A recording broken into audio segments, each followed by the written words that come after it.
It's the day before the OUSU presidential elections, and this is a Cherwell special with all four candidates. We have Jane Cahill, Alex Bartram, Nathan Akehurst and Louis Trup.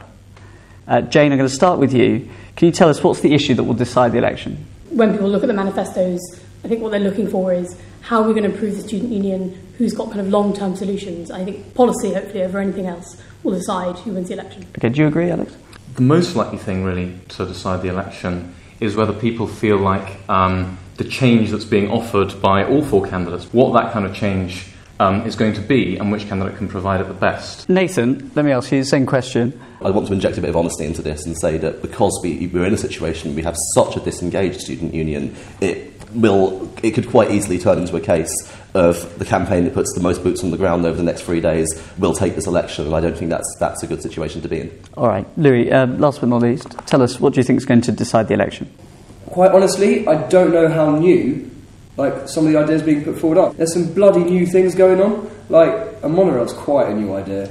People probably are finding it hard to work out whether you're a serious candidate or not. You want a monorail. Yeah. Why do you want a monorail? Because students told me they wanted a monorail. If you speak to anyone in LMH in St Hughes and you say, look, what do you want? They say, we want to get to the city centre quicker.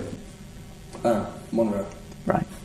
Okay, well, let's ask you about your gym sharing policy. How feasible do you think this plan is? So Regent's Park, for example, I was talking to their JCR president. They don't have a gym there, and they're currently casually using St John's. The student union could effectively start doing that centrally for under-resourced colleges, linking them up with over-resourced colleges or colleges with spare resources. Okay, and have you spoken to bursars at colleges that have got plenty? I've had a word with my domestic bursar. It's quite difficult to get in touch with college bursars, and she says that she'd definitely be receptive to the idea. I don't see why they wouldn't be, because it's extra money for those colleges with spare resources. Okay, Nathan, I want to ask you about welfare training for tutors that you said you were going to do. What will you do if tutors resist? They can be quite stubborn.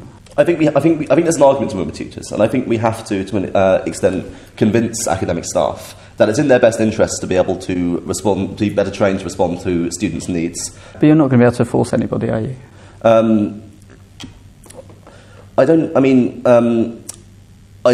generally don't think on this one that it will come to a question of enforcement. I think there are other policies that we have which are perhaps more ambitious, which might require a fight with the university if it comes to it. I don't think this is one of them. Are you student politicians? It depends on how defining student politician, right? I am politically active. I've been involved in campaigns which should be described as political. I think that all of us, whether we know it or not, commit political acts at some point in our time. Am I intending to sit on the Labour front bench in 15 years? No. Yeah, I'm unashamedly a student politician. I've campaigned on loads of issues as Bailey or JCR president. Now explain this to us, because today you had a ruling against you by the returning officer, one that a complaint was upheld because your poster said you're not being supported by student politicians. This was a Facebook post that was posted a few days back, just saying that not all of our candidates were student politicians, referring to one specific one who was going for charities and communities. I think very technically, that was in breach because... So do you apologise for that? Is that misleading? Yes, I'm happy to apologise for that. I don't think it matters a great deal in the grand scheme of things, and we haven't been ordered to do anything other than just take the post down. Essentially, I think we're conflating things together. Student politician and student party politician. That's where the issue has lay with the way many people have been seeing this. And in many ways, every student is in some way a politician. All right. Making the choice to do that. Okay, I'm going to move. Politics. We need to stop. I'm going to move it on. Jane, we need to talk about your website. Why is your website not there? We've got a new website up now because of the errors that happened with the first one. We had to apologise to the company. We had to take it down, and we've been levied with a very large fine. That was a mistake. Some people will say it's difficult to understand how you could not know. How I could not know. Well, if I hadn't seen the previous website, I think that would be how. The website is derived from a very specific website. Yes. I sat there when there was a student journalist who was like, type in mixd.com, and I saw this website, and I was like, wow, that is pretty much exactly the same. And that was that's the first time you'd seen it? Yes, and we took very clear action on that immediately.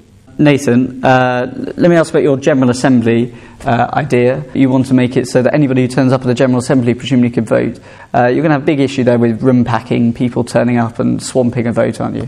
No, I don't think we will. I think if it was fortnightly, right, and if every council was one in which everyone could vote, then you would have that issue. If we have a massive annual event that's built for the whole way through Hillary, and people aren't coming to an OUSU meeting, but a meeting in which they're discussing, whatever issues they're passionate about. I just can't see this happening. I can't see people kind of flocking to this event in much the same way that I can't see every other student union. I can't see people getting behind a huge campaign to spend millions and millions of pounds that could be directed elsewhere on having a student union building. Louis, let me ask you then, are you the candidate for people who say they don't like student politics?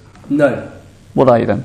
I'm the candidate for people who believe in a genuinely fresh point of view. True. Louis, your philosophy about building up JCRs and MCRs and relying on them, there is nothing new about that. That is what the student union That's not what I'm saying is new. has been doing for years. No, and there are candidates in the past who explicitly ran on platforms of building up JCRs and MCRs, and that's what the student union has been doing for years and years. If you want to talk about change, how are we going to change anything unless we're uniting students beyond their JCRs? Surely there needs to be a forum in which people can be Oxford students as well as college students. You're going to argue then that people are more likely to get involved with a student union of 22,000 people than they are of a JCR, MCR or departmental representative body of maybe 100. Right. I think it's really vital. I think we're playing to a somewhat false dichotomy here, right? That you have to have either a strong JCR or a student union and making building up one disempowers the other. They're different things at the end of the day. There are some things that are bigger than common rooms. Like we want to be putting forward the argument to the city council for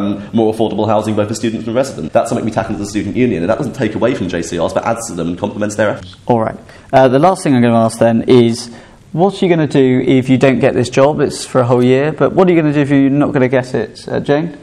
So after the election, there is a number of days in which I could apply for frontline, which is something I've looked at. That's working in social care. Yep. Loads of different options, not sure yet. Okay, Alex? I think I might apply for a master's. Right. Okay, Louis? I have no idea. Okay, and Nathan? I'm also hopefully applying for a master's if I'm smart enough, and hopefully publishing my first novel as well. Thank you very much for doing our Cherwell debate. Very good luck with your elections tomorrow, and thank you very much for watching.